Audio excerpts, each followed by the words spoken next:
Yes, get ready for the legal dictation containing 550 words at the speed of 110 words per minute. Let's start.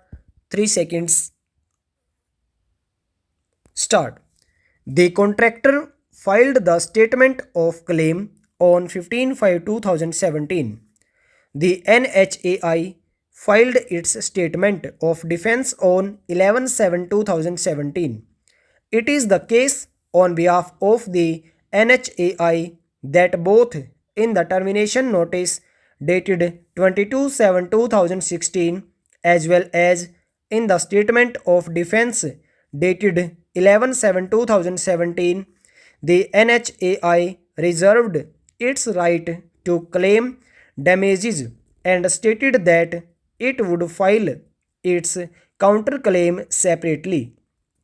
On 13/7/2017, that is after 2 days of filing the statement of defense by the NHAI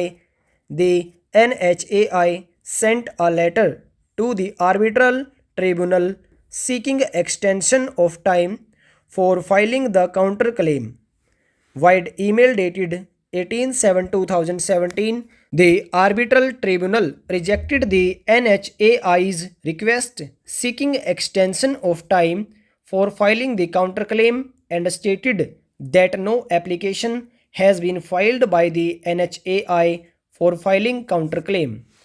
It appears that thereafter the NHAI moved an application before the arbitral tribunal under section 23 of the Arbitration Act to place its counterclaim on record.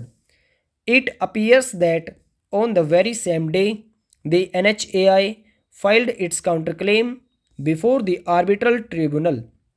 The arbitral tribunal rejected the NHAI's application permitting it to place on record the counterclaim wide order dated 15/9/2017, essentially on the ground that the procedure under clauses 26.1 and 26.2 had not been followed by the NHAI and therefore the counterclaim was beyond the scope of arbitration agreement and adjudication of the said dispute is not within the jurisdiction of the arbitral tribunal.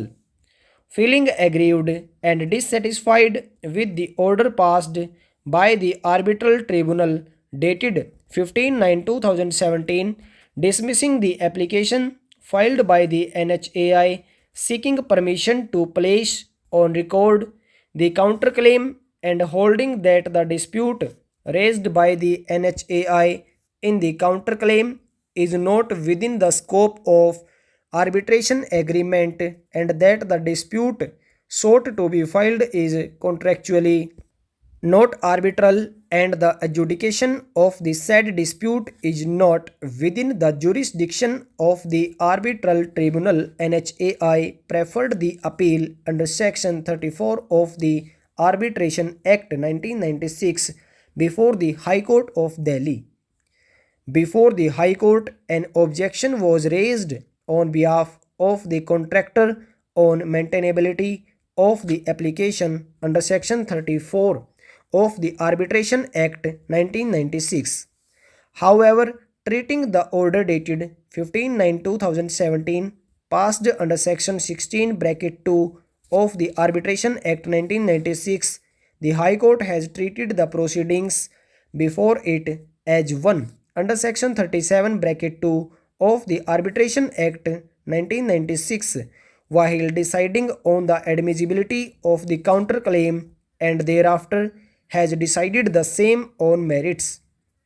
By the impugned judgment and order, the High Court has dismissed the said application and has confirmed the order passed by the arbitral tribunal dated 15/9/2017 rejected the application submitted by NHAI to take the counterclaim on record. Feeling aggrieved and dissatisfied with the impugned judgment and order passed by the High Court, the NHAI has preferred the present appeal. Ms. Madhavi Diwan, learned ASG, has appeared on behalf of the NHAI and Sri Nakul Diwan, learned senior advocate, has appeared on behalf of the respondent contractor. Miss Madhavi Diwan, learned ASG, appearing on behalf of the NHAI, has vehemently submitted that in the facts and circumstances of the case, stop over.